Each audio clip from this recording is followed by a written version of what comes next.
build an audience of people that this product or this message will resonate with so that I can build relationships and monetize.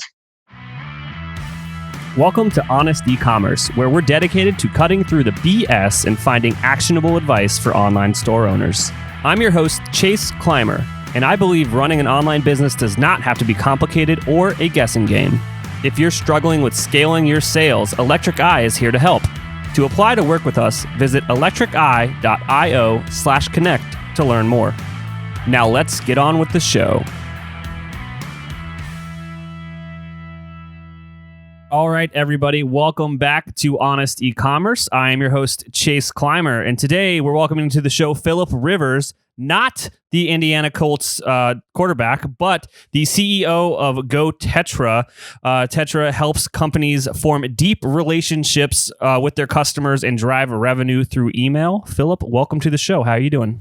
I'm well, man. Thank you for having me. Excited to be here. How many people make a joke about the football player when you're on their program? It's hit and miss. Sometimes it depends, but I get it throughout all touch points of life also. On the phone, talking to customer service. When I go to bars, I get double takes all the time. But I can't lie, man. I've used it to my benefit a few times. I've, stolen his identity, quote unquote, but not financially. So it's all kosher.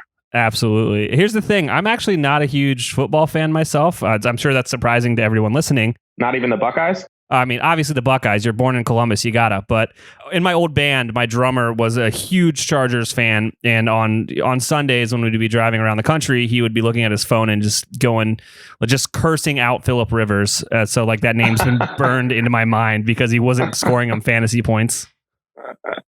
Yeah, I've been there. He's been on my fantasy team a few times. And coincidentally, not to go too far on this tangent, but when he came into the league, I was going to college in San Diego. And I was like 21. And so everyone thought I had a fake ID when I would go out. That's hilarious. So from impersonating Phillip Rivers back when you're 21, tell us how you kind of grew into your role over at Tetra. What happened? Yeah, man. So I've been in e-commerce for like 15 years. And at the in those days, there was no Shopify. There was no Facebook ads. There was no Klaviyo. There's none of like all the cool stuff that we kind of take for granted now. So at the outset, what I would do was at the time, I don't know if you remember this, but like Nike Dunks used to be a very popular shoe. I remember. And what I would do is I would have t-shirts designed that coincided with the release of these Dunks, and I would sell them in obscure message boards. And so I would over time, I would build an audience of these people that were interested in it on a list, and I would monetize in PayPal because there was no storefront or anything. And so that was like my first kind of like forte into what is like kind of loosely ecomm. And then from there, I sharpened my sword from a marketing perspective, really in the email channel, just because it's kind of where I got started and what I took to. And then since then, I've had some of my own businesses that have sold, some that have crashed and burned. But every time or every business I'm involved in, I've just gravitated towards how do I build an audience of people that this product or this message will resonate with so that I can build relationships and monetize. Yeah, I think people take that for granted. I think having an audience before you really start to sell stuff makes it so much easier. And just to take everyone behind the curtain, you listening to this podcast, you're my audience. This is 100,000% a marketing play. I'm so upfront about it. Everyone knows, but like you got to have an audience to talk to before you can sell to people. Yeah, man. And I think also you got to provide like value, which is obviously what you're doing with the podcast right now. We're getting very meta at the moment. Absolutely. But I think a lot of people miss that and just applying it to the modality of email in this case, where a lot of people have this kind of notion that if they want to make money from their list, they just blast stuff out to everyone. But that's not really treating the audience with, respect either. And so oftentimes when people take that approach, there's diminishing returns over time. And the kind of the value long-term of having an audience that appreciates you and that you appreciate kind of gets discounted or forgotten. Yeah. Want to get each new episode of Honest Ecommerce sent straight to your phone? Join our VIP texting list for updates on new episodes and exclusive deals from our partners. Text Honest VIP, that's HONEST VIP, to 72599 to join. By the way, we're powering our text messages with Postscript, the #1 text message marketing app for Shopify stores. Check out the show notes for a link to install Postscript for free today. It's been beaten into my brain over the past couple years of if you're sending email blasts you're doing it wrong. Mm-hmm. I agree wholeheartedly. So let's talk about how to do it right. So Tetra, are you guys just helping people with email? Is that kind of the channel that you play in? That's all we touch is email. That's amazing. I envy people that have such a narrow focus. Sean, my partner, and I would have loved to do that, but we have ADD, so we like to get a little more creative and get more hands-on and help in other areas. I have ADD too, man. And I used to do some web stuff and some paid media stuff. And I ultimately didn't enjoy it, wasn't fulfilled by it. And I was like, there's people out there that are way better at this stuff than me. I just want to stay true to what I know and love the most. And I'm actually fulfilled by. And so I cut the paid media and the design and just leaned in all the way to email. Yeah, that's a great way to do it. We went the other direction. We hired people that were better than us. That's the other option. Yep. Awesome. So let's get into it. Email, is it important? I think it's the most underestimated channel for ecom. And it's not, it gets lost in the kind of the sexiness of paid traffic, especially Facebook. But I think when a lot of times because people don't realize the true potential of the channel and what they should expect from it. And so when I talk to business owners, what I find oftentimes is that people are content with getting 4, 5, 6, 7% of their monthly revenue from email, thinking that the channel is optimized and performing well at that level, not knowing that really a healthy revenue contribution from email should be closer to 30, 35, 40% every single month. Once they kind of wrap their head or see that and can just wrap their head around the idea, it's like a light bulb goes off in their head. Like, oh, wow, holy smokes, there's a lot more to this than I had thought.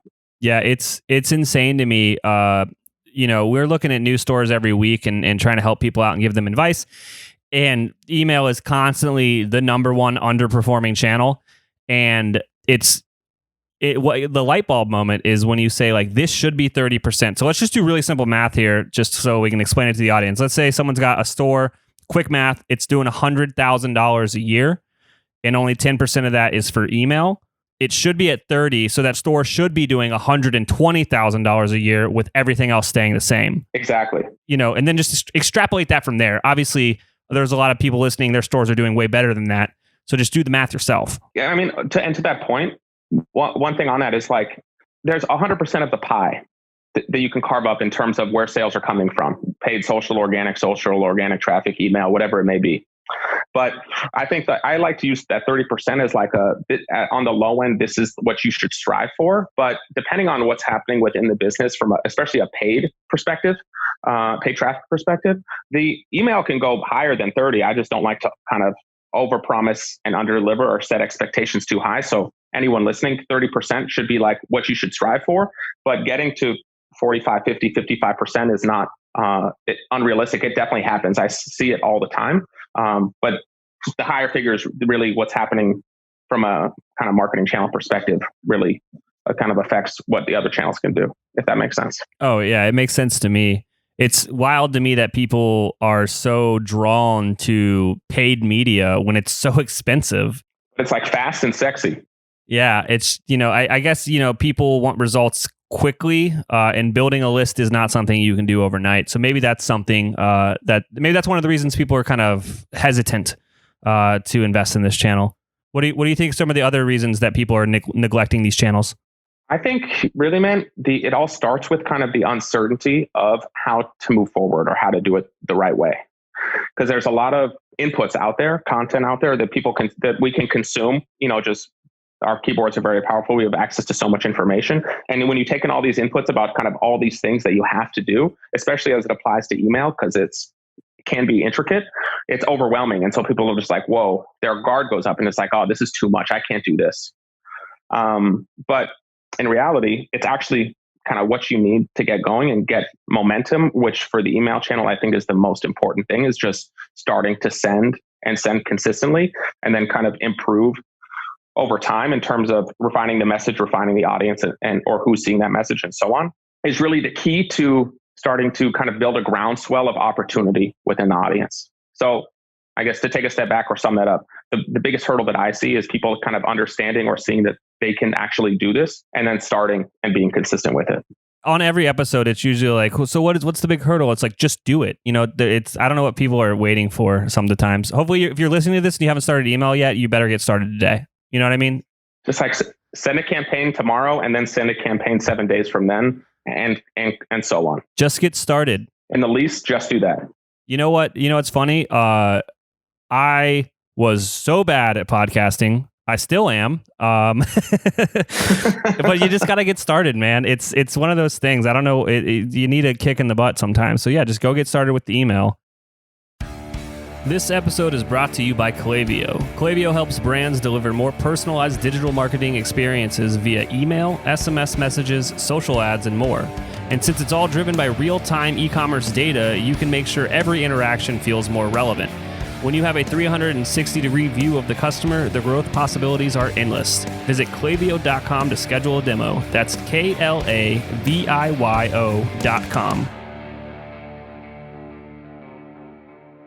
So let's get a little more specific into some specific use cases, I guess. First of all, I guess we kind of talked about how ads are super sexy, paid media and all that stuff. How can email help paid media? Yeah, man. So like, if you think about the life cycle of a customer, okay? And on any given day, there's traffic coming to the site, paid and unpaid, that's cold. They've never been to your site before. But on any given day, your conversion rate is, let's just say 5%, which, correct me if I'm wrong, but that's on like the high end of the spectrum for conversion rates for ecom. It's more like 2.5-ish, right? But let's say it's 5 for argument's sake. But that still means that 95% of the traffic on any given day is not ready to buy. So there's a tremendous opportunity to people that you already paid to get there that weren't ready. So without having kind of a system in place to capture leads and staying on top of how that's performing, more often than not, these stores are just letting the traffic that they paid for walk right out the front door. They're relying on 2 things to get them back, to kind of manufacture the touch points that are necessary for someone to be ready to make a purchase. And they're relying on people just remembering your brand or your product on their own and coming back, which is leaving a lot up to chance. And the other is you're relying on paying Zuckerberg again for some retargeting impressions, which becomes very expensive. So email is just like, I look at it like it's kind of like the catch-all or the safety net or your hedge against everything that's happening from a traffic generation standpoint. So that little by little, this traffic that you know is interested because they clicked and are on your site in the first place, you're just being mindful of capturing as many leads as possible and then having information to share with them over time based on behaviors or attributes that gets your unique value proposition or what you sell, what's important to you guys across, so that you are manufacturing those touch points in a modality that you control to ultimately get them or hold their hand from being cold to finally making that initial first purchase and not paying Facebook for every click and not just hoping they come back on their own. Absolutely. I can't agree anymore. It's usually one of the first projects we take on with new clients is like just setting up a very robust email automation system to just help increase the returns of any of these efforts that go in like to paid media.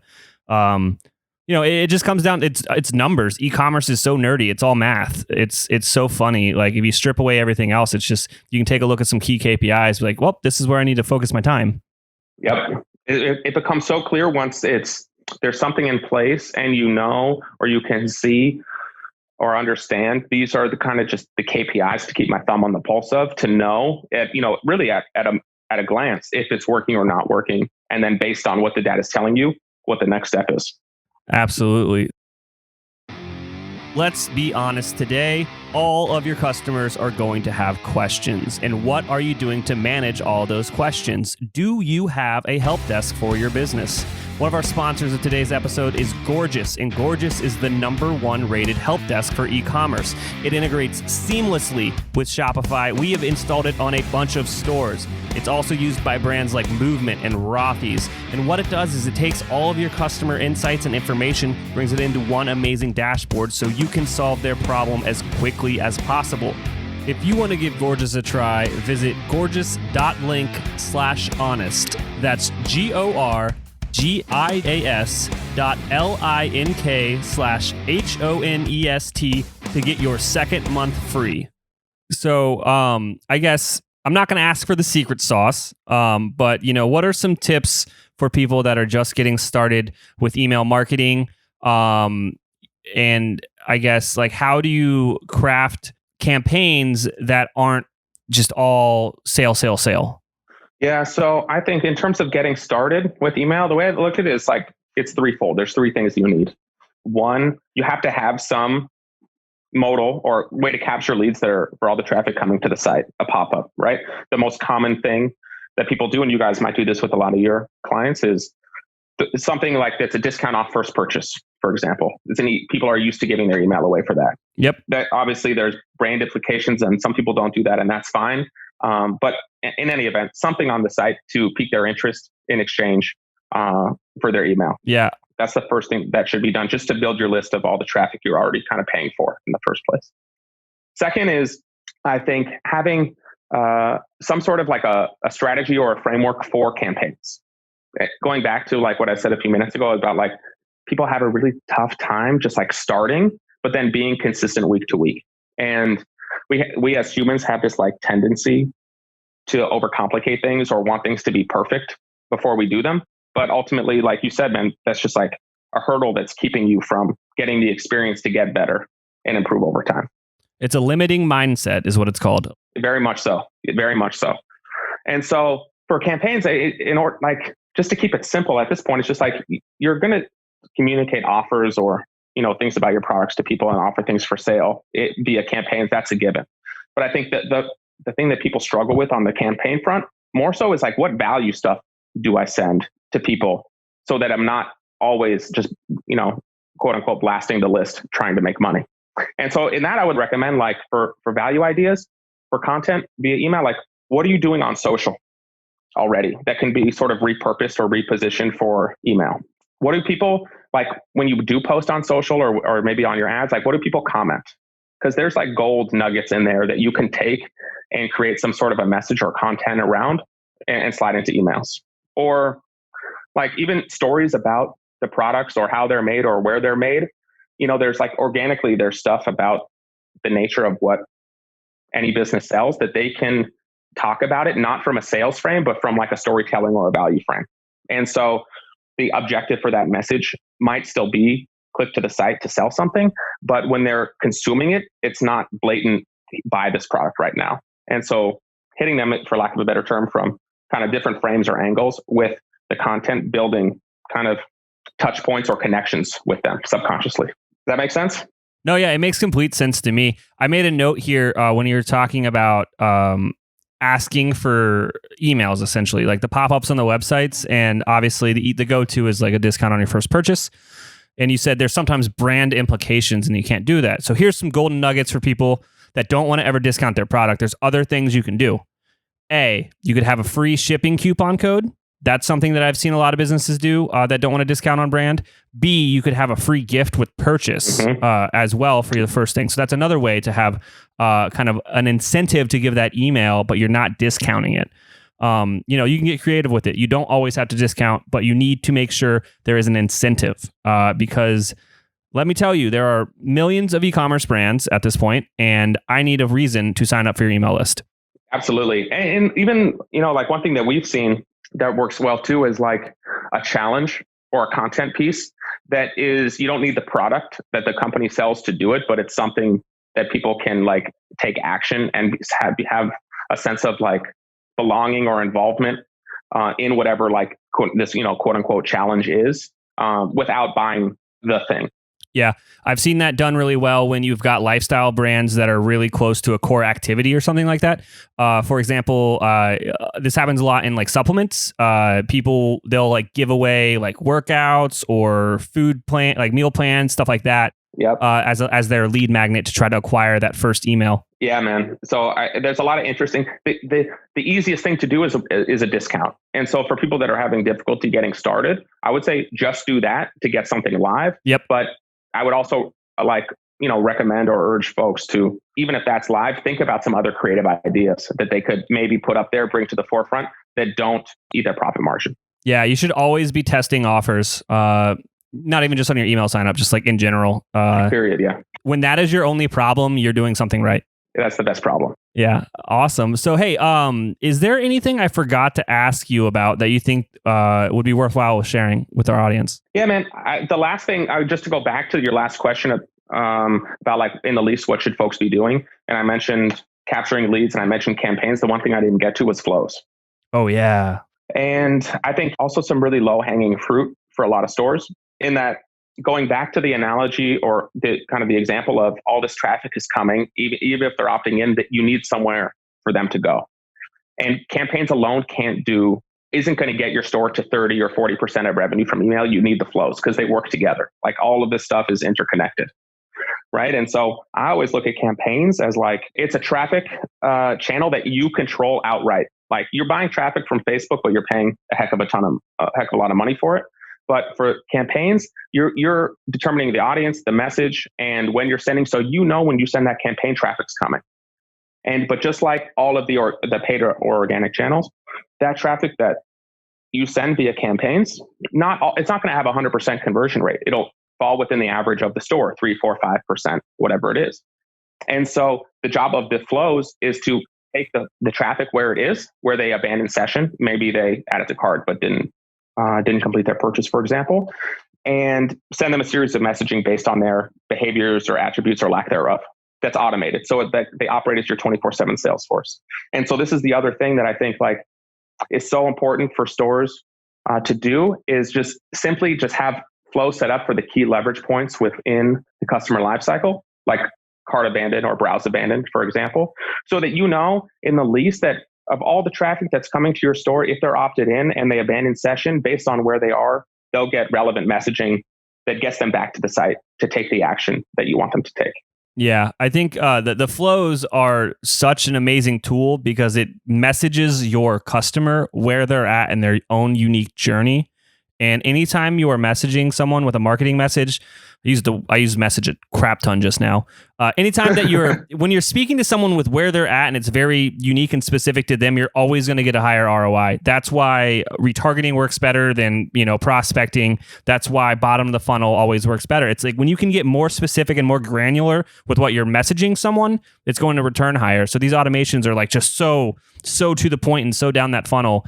They usually work a lot better than most of your campaigns. And not to get too into the weeds, but if you think about broadly, if someone's enrolled in the customer life cycle, let's say they added to cart and abandoned, and the messaging within that cart abandoned flow is similar to what they're seeing on the retargeting side on Facebook, and then you have this omnichannel approach where in two different modalities they're seeing very similar messaging. It makes them, what you're putting out to them, so much stronger. Yeah, when you're hitting them where they're actually hanging out, and that gets into a very strategic approach with your remarketing. If you've got a low SKU count, you should be doing really custom retargeting campaigns through Klaviyo and through your Facebook, and you should be using that content in both places because the old adage of it takes 7 impressions or whatever to sell something still kind of rings true. But people are getting advertised to all over the place now, so it might be a few more impressions than that now. I think it's 12 to 18.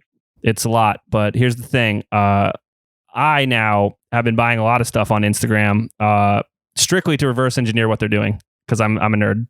Yeah, same. Awesome. Hey, so if people are picking up what you're putting down and they want to get a hold of you, how do they do that? Just check out my site, Tetra, GOTETRA.co. We have some stuff on there about kind of what we're all about, who we work with. Yeah, man, that's it. Awesome. Hey, Phillip, thanks for coming on the show and sharing all these insights. Thanks for having me, man. I cannot thank our guests enough for coming on the show and sharing their journey and knowledge with us today. We've got a lot to think about and potentially add into our businesses.